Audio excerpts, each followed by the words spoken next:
Okay, hello people of YouTube land. Uh and also people part of the Cringe Crew Gaming Discord and those that follow Ted and I on Twitch. I'm Traductus. And I'm Ted. And this is the Cringe Crew Gaming Bond Movie Podcast, where I, a Bond fan, and Ted, a casual viewer, watch the Bond films and we talk about them with my perspective as a James Bond fan and him as somebody that is basically a newbie to the series. Has seen a couple but hasn't seen them all, and this is the chance to actually, see them all. And today we are talking about the 12th Bond movie, For Your Eyes Only. Okay, and now to pop up the facts here on that. For Your Eyes Only was made in 1981 and had a budget of $28 million. It had a less of a budget than previous Bond films because the distributor, United Artists, they had a movie called Heaven's Gate, not to be confused with the Suicide Cult. This is a movie called Heaven's Gate. Flopped so bad that United Artists almost went out of business. And so therefore there was a lot of budget cuts for this movie, hence why, it's not jumping the shark like in Moonraker. This is a very grounded film. And it went on to make $195.3 million, thus making United Artists not going into bankruptcy. However, the company would be absorbed by MGM not too long later, making this the last film to solely be distributed by United Artists. That being said, it is also sorry, scuffed. This is also the first film to be taken from have a title taken from Ian Fleming's short stories. Because, like I said, there's a couple short story collections that feature James Bond in them. And this one's actually based off of two of them. Part of the plot is based off of, the eponymous For Your Eyes Only. And then the other part is also based off of a short story by the name of Risico, which has yet to be used as a title for a James Bond film. Also, another first, this is the first James Bond film to be directed by John Glenn, who edited the films since On Her Majesty's Secret Service. So almost kind of like Peter Hunt passing the torch to him, with Terrence Young passing the torch to Peter Hunt. So this is kind of like going back to the Peter Hunt era in a lot of ways, as in, more grounded. Well, not Peter Hunt, but Terrence Young and Peter Hunt. More grounded film, less, lasers and shit. and less explosions not and gadgets. None, just less. So we got return to form on that, and John Glenn will continue to direct these movies clear throughout the entire 1980s. And oddly enough, he was actually almost not the director of this movie. Steven Spielberg actually approached them again to direct this movie. He was turned down because Cubby Broccoli was adamant of having the James Bond films be directed by British directors. But thanks to that actually freed up Steven Spielberg to be able to direct Raiders of the Lost Ark. And obviously that became, an all-time classic. While this movie, despite being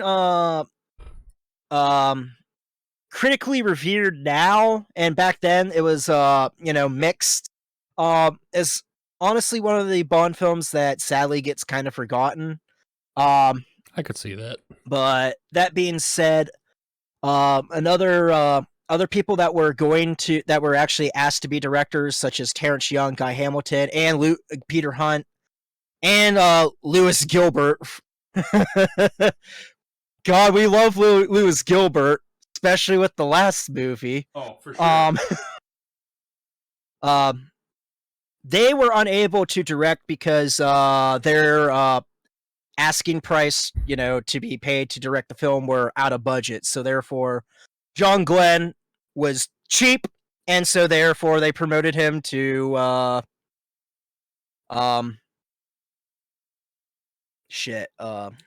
they promoted him to director. So you'll get there eventually. Absent also, a couple people that are absent from this movie. John Barry is not doing the soundtrack. The soundtrack of this movie is made by a dude named Bill Conti. We will get into on the music. We've got a lot to say about sound and today. Likes and dislikes. Yeah. Got a lot to say about sound.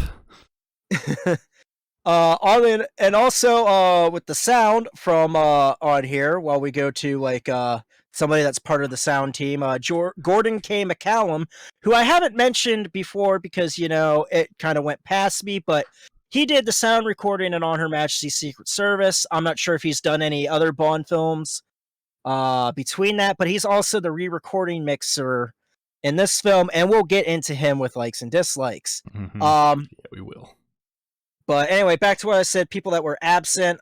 Ken Adam was doing another film, so therefore he got replaced in set design and unfortunately would not come back. However, Peter Lamont, who had worked in the art department since Goldfinger, actually ended up getting the promotion to, head production designer. As for script, Richard Maybaum is back in full form. Same with Michael G. Wilson, who got put into the mix as co-writer since he helped co-produce these films after Harry Saltzman left in order to help his stepdad out, who is Cubby Broccoli.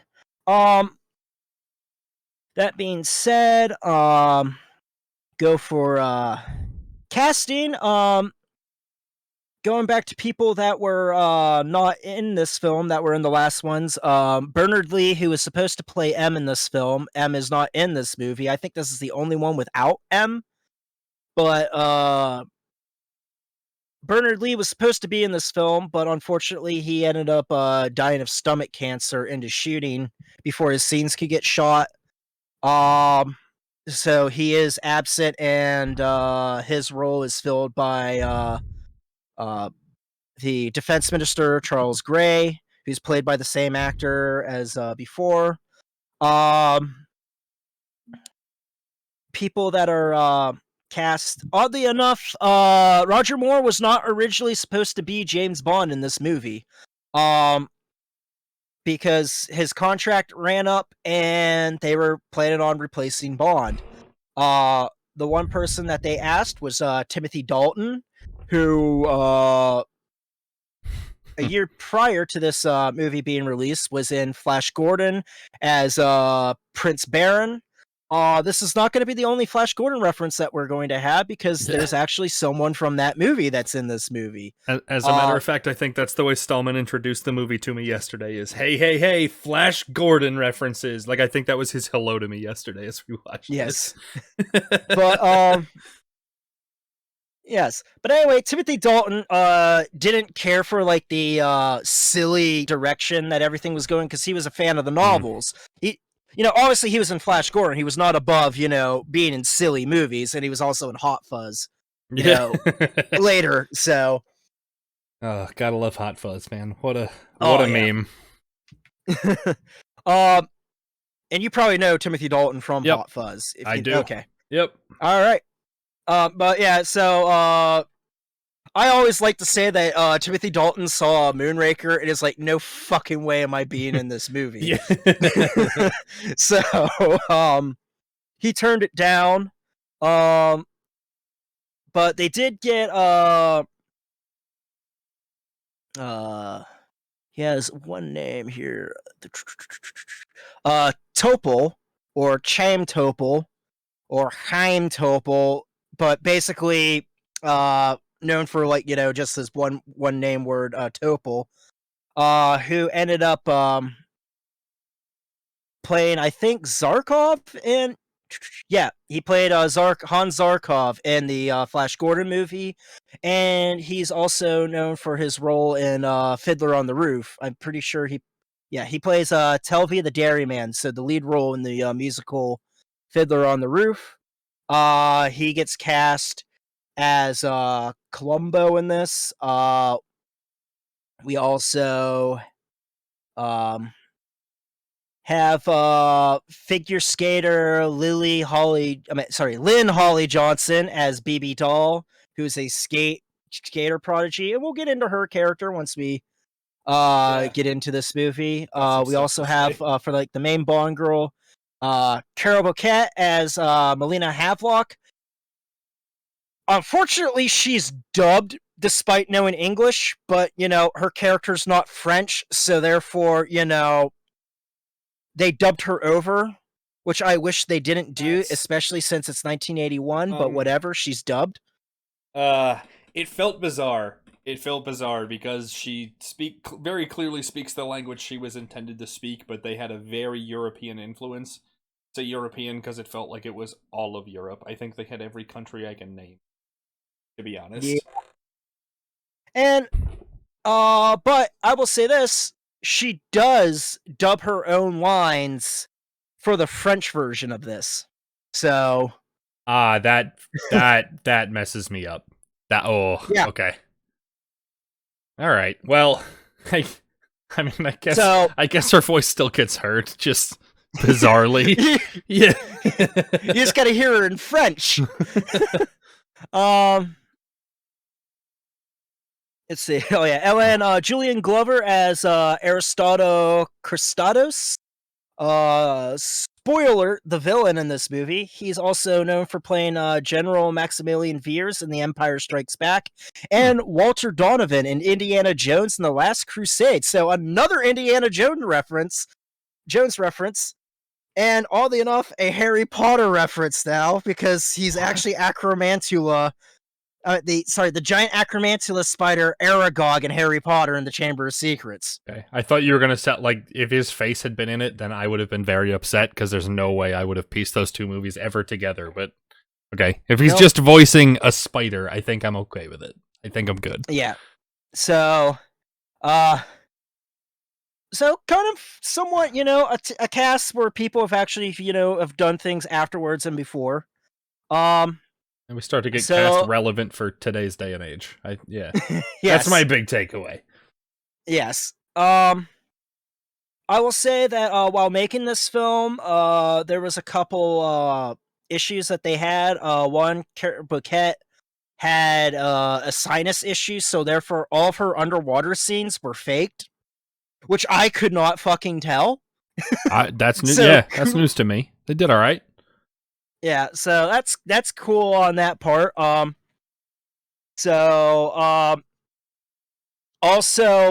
for the villain base, which is in a monastery, apparently the monks did not want the film crew to film around there because they didn't like the violence associated with the James Bond films, but they were able to with like the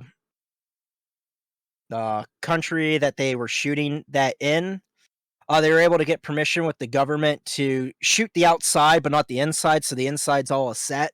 Okay. Which that's kind of mind-boggled me because I thought they actually shot the entire freaking thing on location.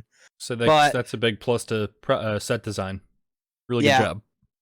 And I will say this, which was really funny, while talking with the monks, Roger Moore was reportedly to tell them, "I once been a saint," which was a reference to him and his old TV series, The Saint. Oh, dear God. All right. Well, we've lost those points I just gave a plus to. God. So,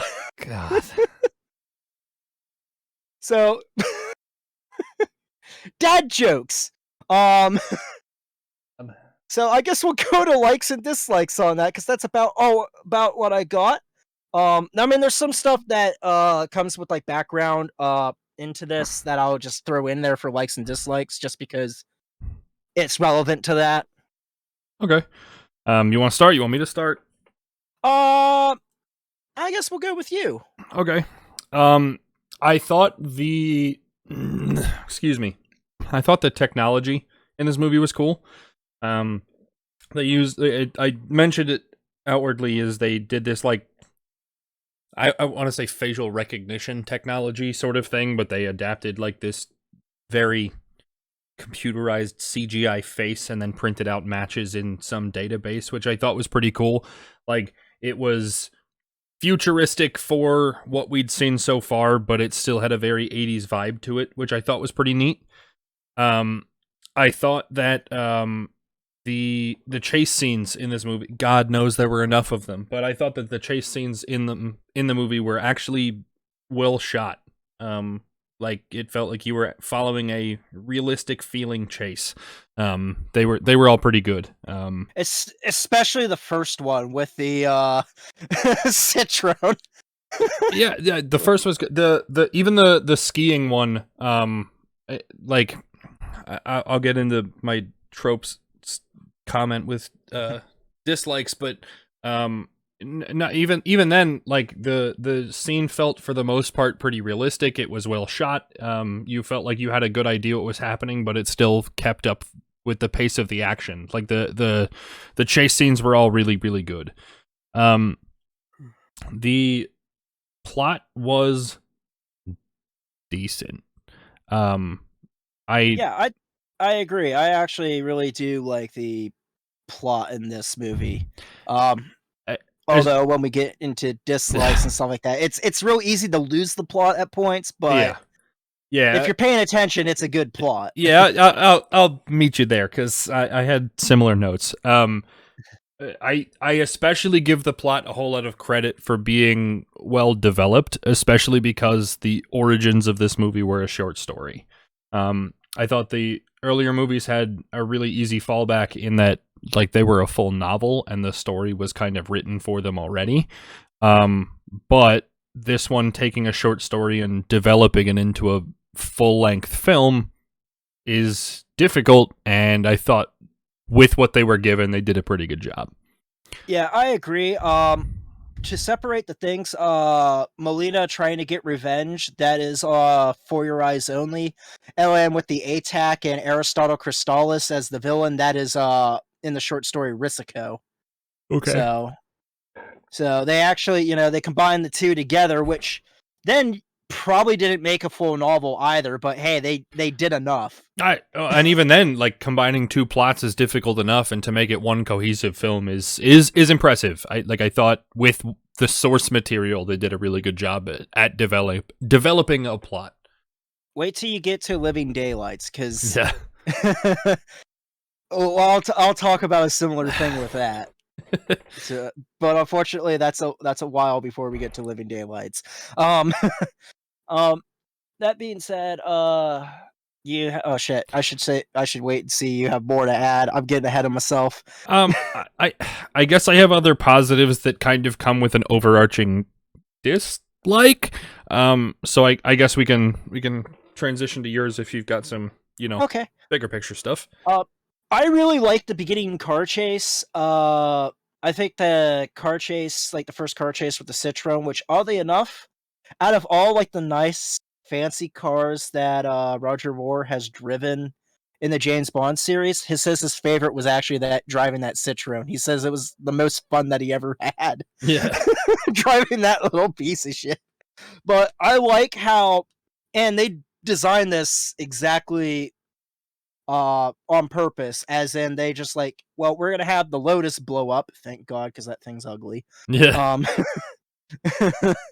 And because when Moonraker came out, they had complaints from people. Like one of the main criticisms was that Bond relied too much on gadgets, because that was the big problem with Moonraker, was there was too many gadgets. Okay, that might have been lowest on my list of things wrong with that movie. so what they did was John Glenn and Richard Maybaum and Michael G. Wilson, while they were working on the script, they wanted to basically have a chase scene and a movie where Bond relied more on his wits as opposed to gadgets. And so the nice fast sports car gets blown up and he has to basically outsmart the guys that are chasing him in this little shitty car that despite it being a Citroen CV4 might as well have been like a Yugo for how janky this thing looked. And I liked how like it balanced like the silliness of like that car like being in a car chase, but like there was still a lot of tension with it at the same time because it's just like they're catching up to him constantly, and it's like, you know, there is still a sense of danger despite how ridiculous this all seems, Yeah. and a lot better than the pre-title sequence, but I'll get to that later. Let's see, I liked that. I also liked the car chase near the middle of the film where they raid the warehouse and Bond goes after the hitman Locke, um, who is. I had this freaking prepared, but I got distracted in the middle of it. Played by Michael Gothard, who's known for playing Kai in the television series Arthur of the Britons, but he is definitely more known for this role. Um, I really like that chase, um, especially since Bond counts his bullets, and with the last bullet actually hits Locke. Thank God. I'm happy if there's one thing they've kept is that he can still count bullets, because my God, I would lose my mind if I never saw a reload.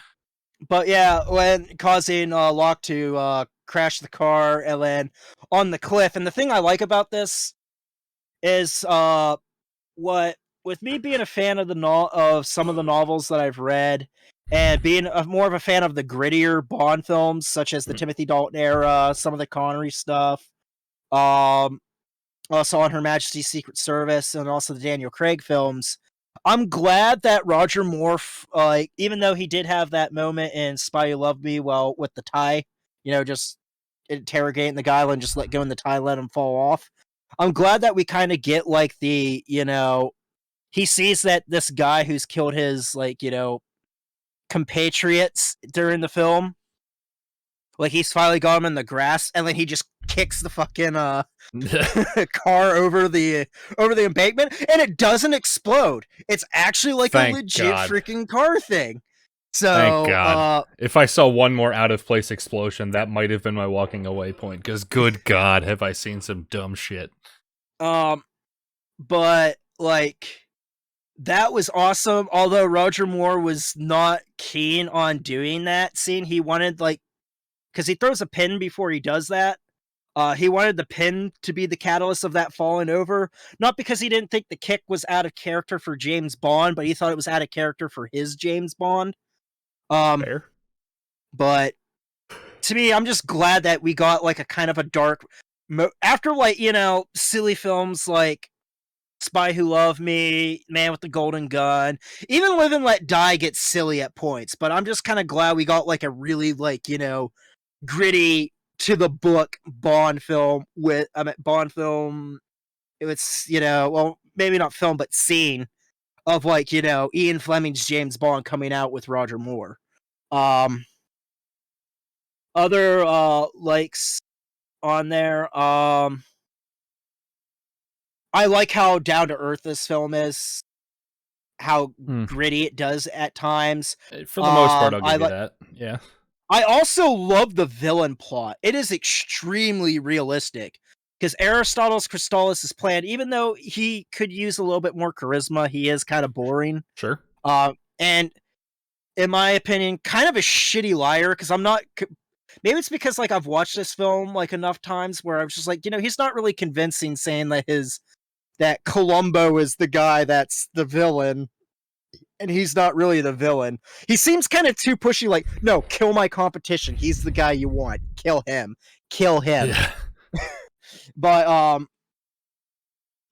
his plan of, okay, I'm gonna steal this well, not only does he steal this ATAC machine, because you think like he got hired to like steal the ATAC machine, he actually knows where it's that, you know, since him being a double agent for like the British and, you know, the Russians, he knows that the ATAC machine's somewhere around there, so he sets up mines, hits the boat with the mine, and then they go searching for the ATAC machine so he can sell it to the Russians, while at the same time taking out his competition by blaming his competition.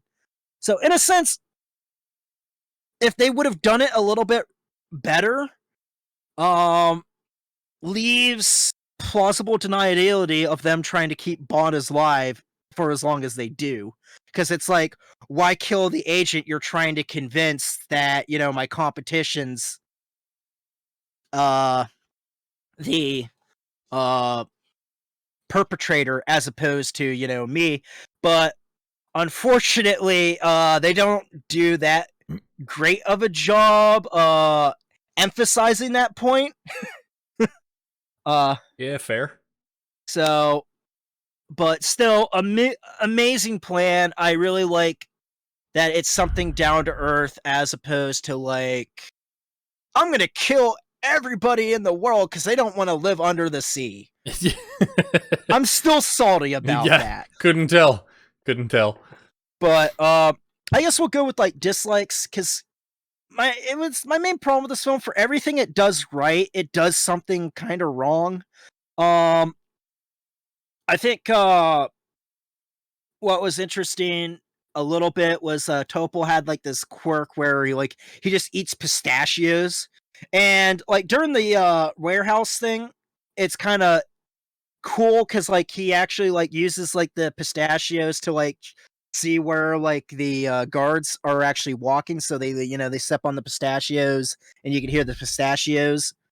But he does this throughout the entire film, and it just gets ridiculous. It's like they overdo it. And they make reference to it multiple times, right? Like if it was just like towards the end, he was just eating pistachios and they didn't make comment about it, I think it would be okay.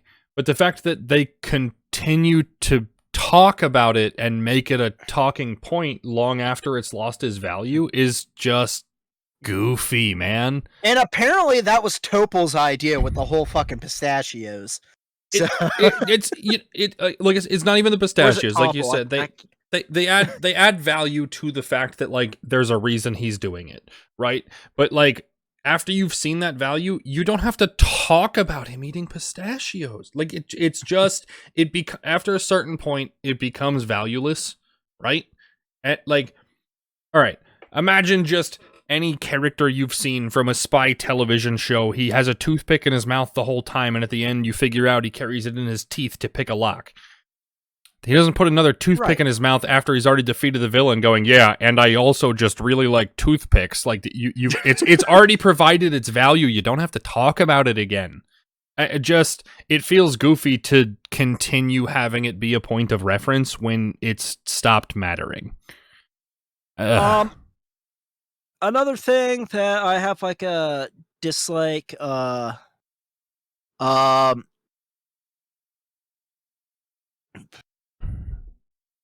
it at first because Ted and I talked about this while we were watching the movie. I used to say like there was like too many action scenes within it, but it's not that there's too many action scenes. It's that how the action scenes are placed. There's so many of them that you kind of lose where you are in the plot. Yeah.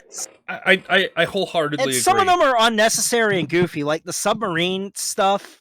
While they're retrieving the ATAC machine, I think them retrieving the ATAC machine and then having them resurface and then getting caught while they resurface would have been sufficient, as opposed to going through like 2 battles, right? And then they surface and then get caught.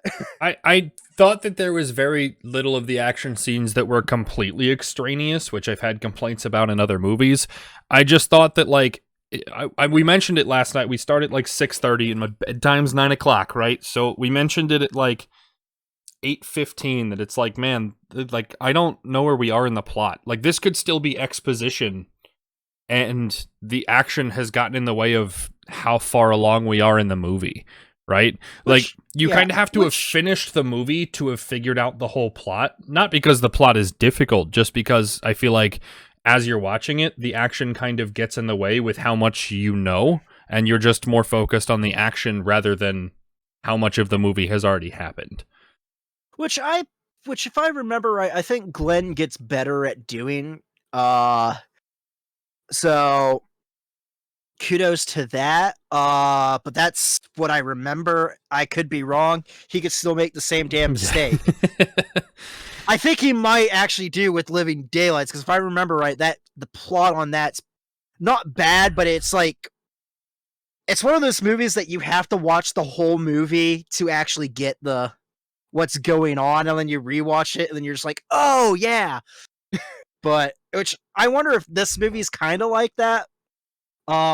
Sorta, yeah. I definitely would. I could see it. I definitely would probably watch this again in a after we're done all doing this, just to actually see if that checks out. Let's see. I think a big criticism with me is on this. Previous Bond films with Roger Moore do a great job of making him look younger, or at least the Bond woman older. This one, they don't really do that. Now, I will say, to their credit, even though it's kind of laughably preposterous, because the actress that plays Bibi and the actress that plays Melina are like only a year apart, but Bibi's character's implied to be kind of like underage, or at least 18 or 19. And I guess it's safe to say that Melina's in her mid-20s. Yeah, but yeah, and they play on the joke that Bibi's into Bond, and Bond's like, "Yeah, you're too young for me." But apparently, the actress that's a year older, totally fine. Totally fine. Yeah, and to be fair, physical appearance does help them. I mean, like, I can know that there's a year between them, but would have guessed there would be significantly more. Right. I did appreciate the fact that, like, this movie broke away from the whole, like, hey, we're 10 minutes into the movie, Bond sees a woman he can't has, and they're gonna fuck by the end of the episode. Like, like, they broke away from that whole thing for the most part. Like, obviously they didn't completely break the mold, but it didn't feel the same and as calculated from 8 minutes into the movie as it does in every other one. Like, I appreciated the fact that they kind of changed that formula a bit. And we learned that Bond has the ability to say no to a woman. It just takes her being underage. Right. Like, but and what's really funny about that is that she says that Stados is too old for her. Roger Moore is older than Julian Glover. Yeah, I they used a weird way to break away from that formula, I think. Like, it wasn't, hey, here's the woman he's interested in that he definitely can't have. Like, like it broke away from that, but it definitely added some complications in there. I do like there's build up between him and Melina, but like he kind of plays more of like a fatherly role, and the fact that they hook up, it's all of the romantic interest in this movie is awkward. I am not. If you are a woman that is an adult and you're into older dudes, that's fine. That is completely fine. However, I still find it kind of weird that in this movie, it seems that Melina kind of sort of has a daddy kink. Sorry for using the D word in this. We'll fight later, Stahlman. It's fine. Yeah, no, I agree. I think like they took altering the formula to the weirdest possible place. And I think the age of both the actress's cast and Roger Moore, like, definitely plays a weird, like, dynamic into the film. And on top of that, it wasn't really that necessary. They could have just, had him be like a mentor throughout the entire thing and just ended it with that. Like, he sleeps with the Countess, check that down, like Right. It definitely. to me it just seems like they just did it just because of a formula thing, Yeah. but They messed with the formula and still hit the formula, and overall, I think that's a negative for me too. Kind of to a similar vein. I again breaking away from standard Bond things. At least in the past few films, there's been a very notable henchman.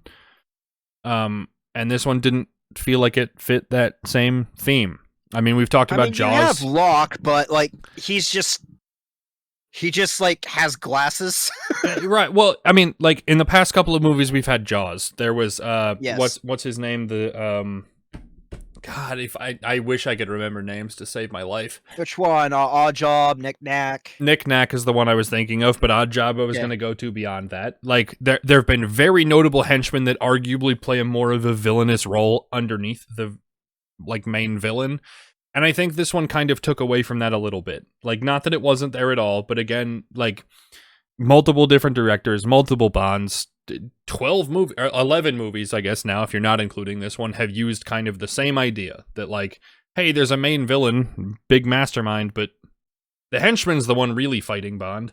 Right. And the henchman's I mean, there was another henchman that's like a sharpshooter that also like is more so like a worker of the Russian government under General Gogol, which I can probably talk to him by way over up because the part with him is a little bit of a positive that I forgot about, but yeah, we're on negatives right now. I think they did a good job at like we're not using the exact same movie with a different plot line. I like both breaking away from the stereotypical Bond woman and the henchman. Like they definitely kept the same feel of a movie while adjusting some major staples.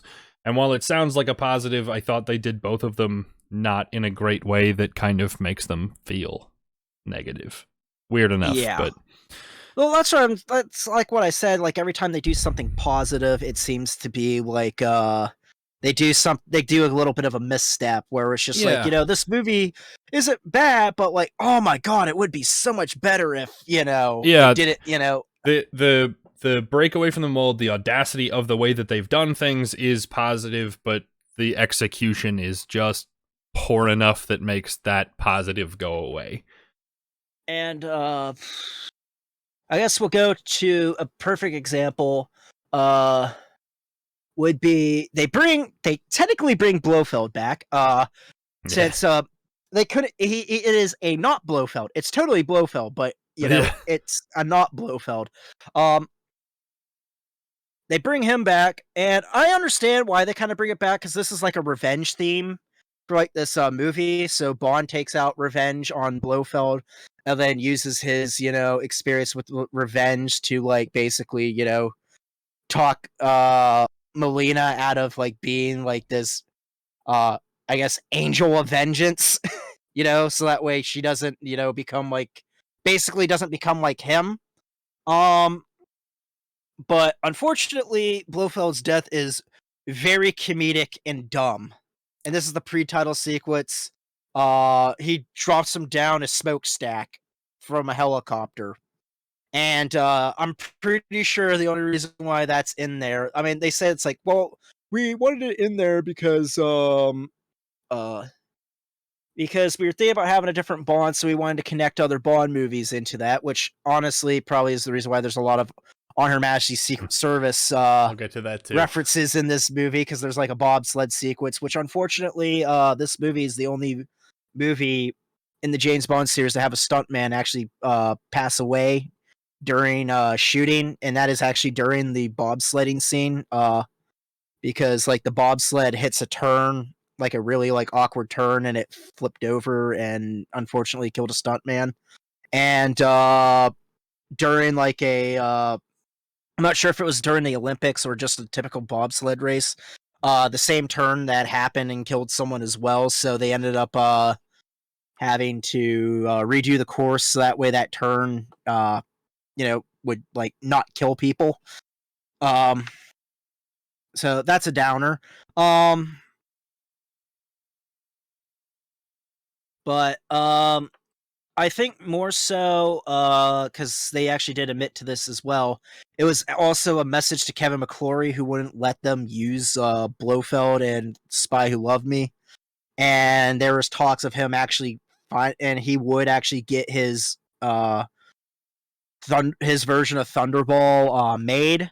Um, so this was kind of like Cubby Broccoli just going like, "Fuck you, Kevin McClory. We don't need Blofeld. We don't need Spectre. Look what we did. We threw him out in the trash. We can do this on our own. We don't need you."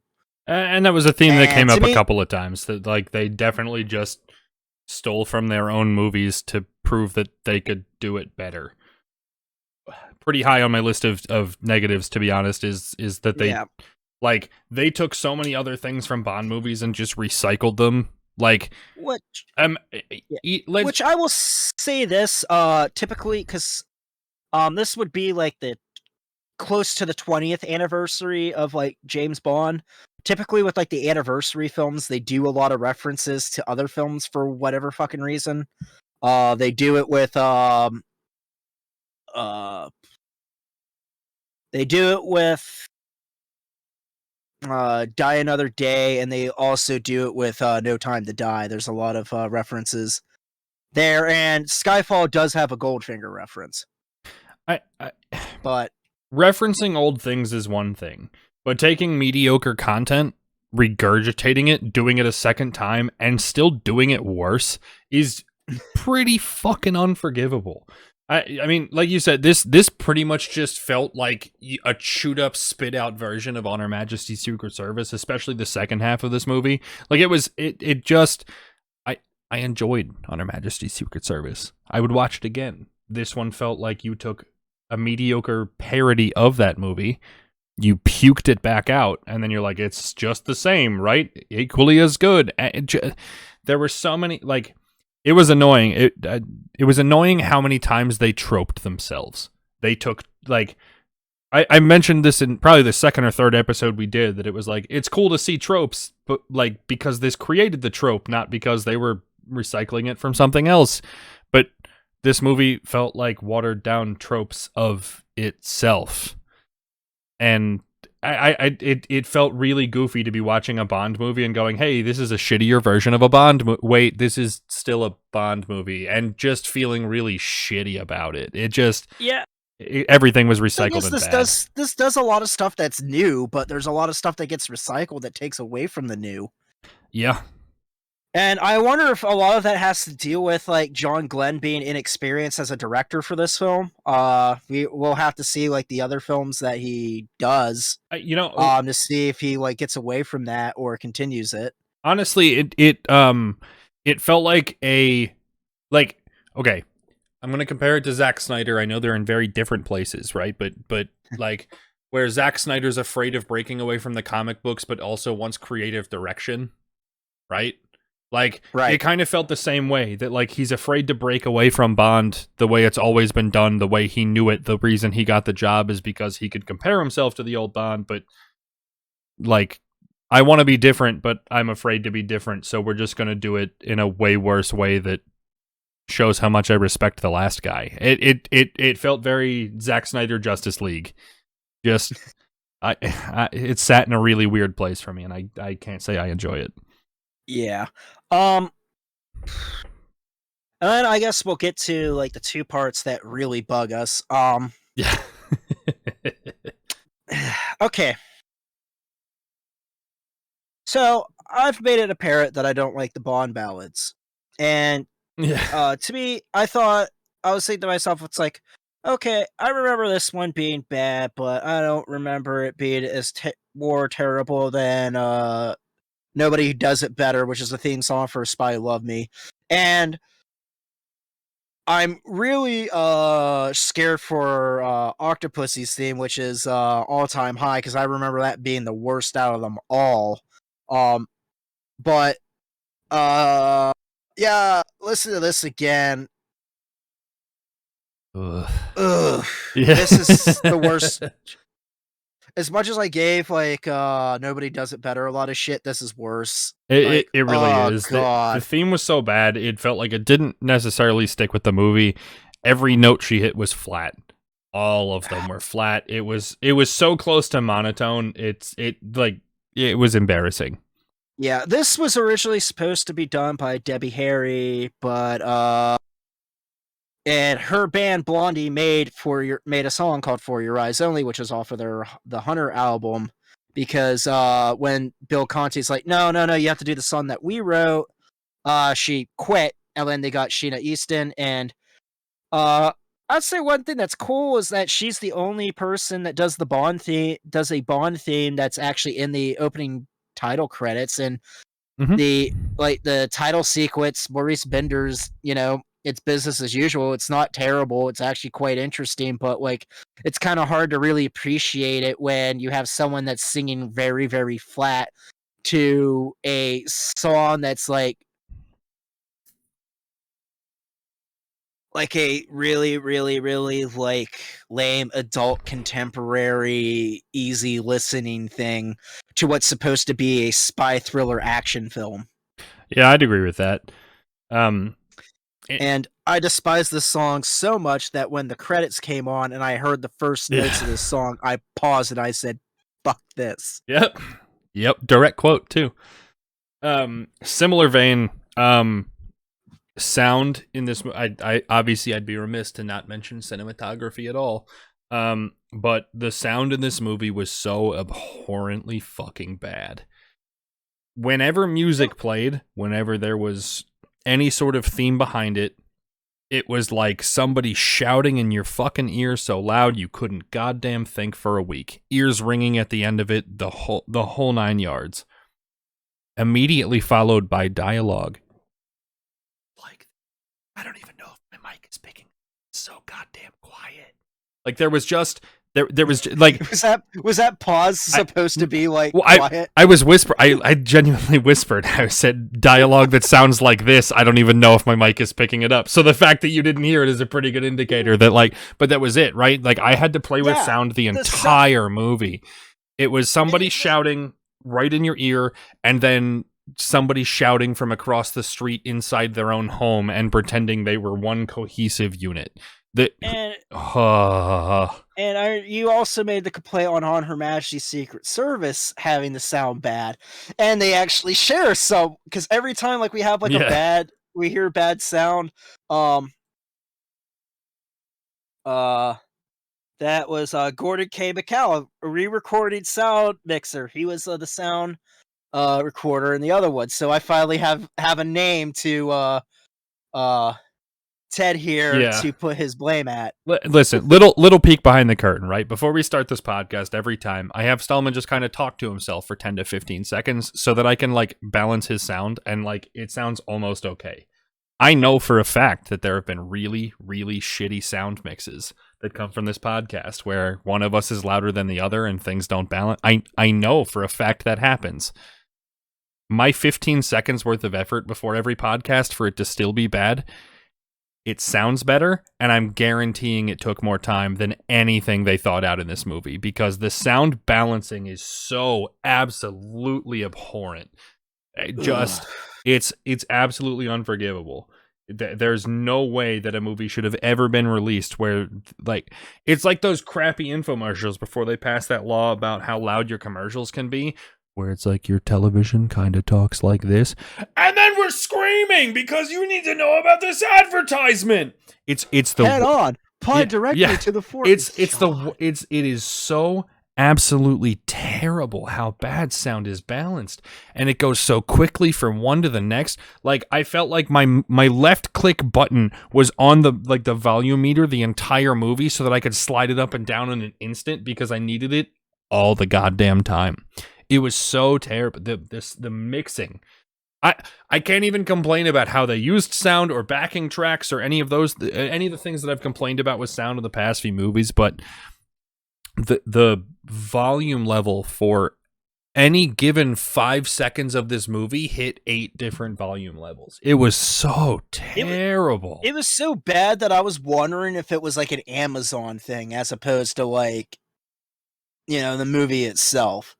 And we're kind of coming down to the conclusion that it's the movie itself. Right. I mean, we've watched plenty of other Bond movies, even ones that have been older, that the mixing was significantly better than this, even when there was less technology to do so. I mean, I didn't have the same, like, Dr. No, obviously the opening credits were louder than anything else, but it wasn't like I had to adjust the volume 6,000 times. No. I wasn't confident leaving my volume meter absolutely anywhere on that slider, like through the whole movie, because it changed so rapidly, so fast. Like there's no chance that it was a platform thing, and it's just piss poor sound design. It was so bad. Oh, and another thing to add to my rage, because I forgot to add to my rage on, and also probably your rage, because you also hated the fucking song too. I screwed up on the Moonraker episode. Moonraker is not the last James Bond film before Skyfall to get nominated for an Academy Award. That's actually this film. For Best Original Song, it was nominated, and luckily it lost. Now, unlike other times, we actually decided to show what it went up against during that year. The nominees were One More Hour from Ragtime, music and lyrics from Randy Newman. Then we have For Your Eyes Only, from For Your Eyes Only, music by Bill Conti. The First Time It Happens from The Great Muppet Caper. Movie slaps, by the way. Music and lyrics by Joe Raposo. Endless Love from Endless Love, music and lyrics by Lionel Richie. Then we have the winner, Arthur's Theme, Best That You Can Do from Arthur, music by Burt Bacharach, lyrics by Carol Barasager, Christopher Cross, and Peter Allen. That being said, I am glad that For Your Eyes Only lost. And here's the thing.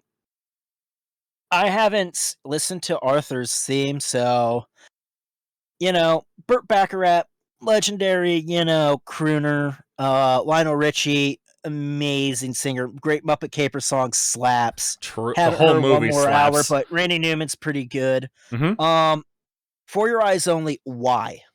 It shouldn't even be in the same category as all the rest of them. It really shouldn't.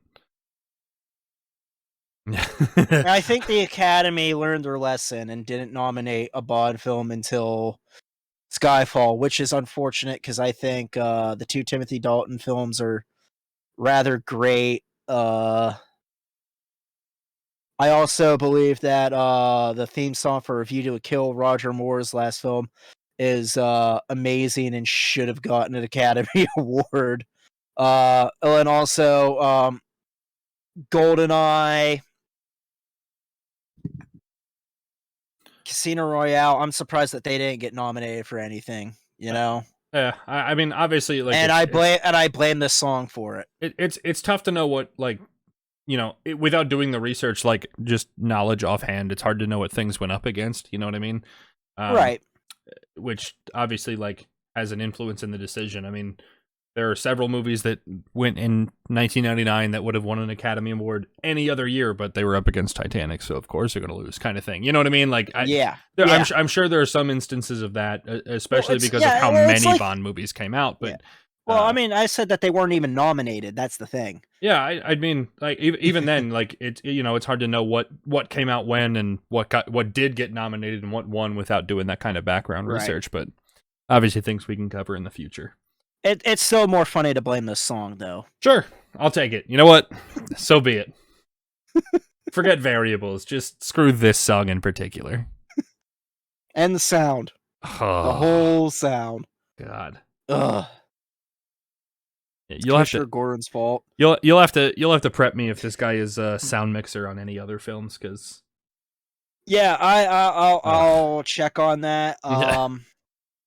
He's not the sound designer on the next one. I know that we're watching, which is, Fantastic. Never Say Never Again, because that's unofficial, so not an Ian film production. That's made by Warner Brothers. So. One last dislike before we wrap this up. I found that we sort of mentioned earlier that, like, the action kind of got in the way of the plot. To a similar point, This movie was very hard to remain engaged in. I'm not going to say it was unentertaining. I'm not going to say it wasn't captivating. I didn't find myself captivated by it. Like, there was just nothing that reeled me in. There was no reason to be excited about this movie, despite the fact that I know there were good elements of it. We've certainly watched worse through this series. And honestly, I could tell you that it was an entertaining movie without me personally being entertained. I found a very hard time connecting to care. Yeah, I kind of agree because like at the beginning, like it doesn't help that the pre-title sequence is just like, bleh. And then when things start picking up with like the first car chase scene, you're like, all right, I'm invested, and then it just kind of like fades away. You're just like, okay, whatever. Oh wait, another action scene, and when right. action scene. It's like they tried to rope you in with action rather than like actual concern about the movie, which felt like a really weird spot to be in. Like I could watch like a 3-minute highlight of a Captain America movie and see action without caring about the plot line, and it felt like that's the way that they adapted this movie to the plots they wanted to work with. Yeah, I agree. Obviously entertaining. Like, I know I can tell you that it was an entertaining movie, but it was hard for me to find entertainment in it. I recognize that's a weird spot to stand in, but yeah, it was hard to engage with the movie. Yeah, I mean, that's really what I got with. I mean, this movie's definitely better than Moonraker. I mean, it's this is Citizen Kane compared to Moonraker. So is anything, to be honest. With that, why don't we do rankings? Where do you sit this in your list? Well, I'll say this much. It's definitely above The Spy Who Loved Me for me, just because I really do like the plot itself and the groundedness of it. I'm trying to think if it's better or worse than Live and Let Die. Because despite some dumb parts that are in Live and Let Die, it's at least pretty engaging, you know? Fair enough. But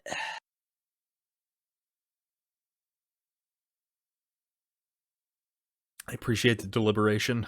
Live here and on this podcast. You all heard it first, and you know it. I don't know. Do you have a spot for it, Ted? I do. So, the first thing I want to say is that I know I shit on Goldfinger as we watched it, right? This movie made me appreciate Goldfinger. Wow. I'm not to say that Goldfinger was good, but it made me appreciate the way that movie was written and thought out. They had a plot line. They had a developed villain. It was engaging despite how bad I thought it was. Below that, I have You Only Live Twice. And then I'm putting For Your Eyes Only. Wow. Why?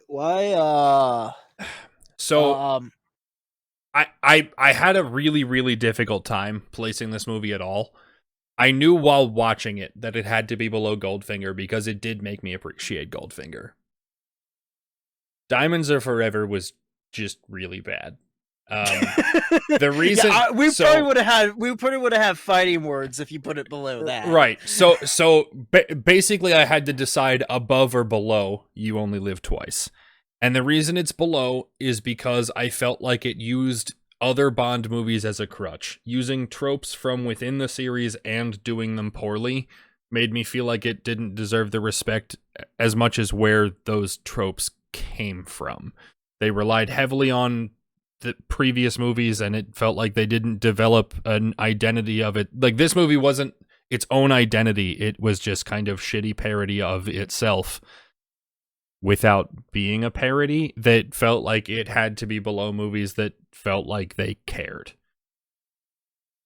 Yeah, I get you on that. And with me, I think I'm going to, due to the fact that it doesn't keep you as engaged as I think this movie has a chance to. Because, like, here's the thing, with Live and Let Die, it's pretty much mainly a series. Despite its faults, it's basically keeps you engaged, and everything is like not too stupid, except for like a couple scenes. But even with then, you're still paying attention. This it kind of like fades in and out. So I'm gonna put this at number 5 between Spy Who Loved Me and Live and Let Die, Fair enough. which is lower than what I had it before, because this actually used to be my favorite Roger Moore Bond film. But like after really kind of like sitting down and like watching it, you kind of start seeing like the cracks in the facade of like, oh yay, it's not Moonraker. Yeah. We mentioned that too as we were watching that, like, hey, maybe the reason that they put the decent Bond films as every other movie is because they look good in comparison to the last one. And now, unfortunately, I'm going to start paying attention to that and probably be more upset as we move on. Yeah, I will say this does not pertain to Never Say Never Again, because that one is non-canon and made by a different company, which is what the next one that we're watching is going to be. So, which is pretty much what I remember as the shitty Thunderball remake. So, I'm going to try to be unbiased on this and give it a fair shot. I haven't seen it in a very, very long time. And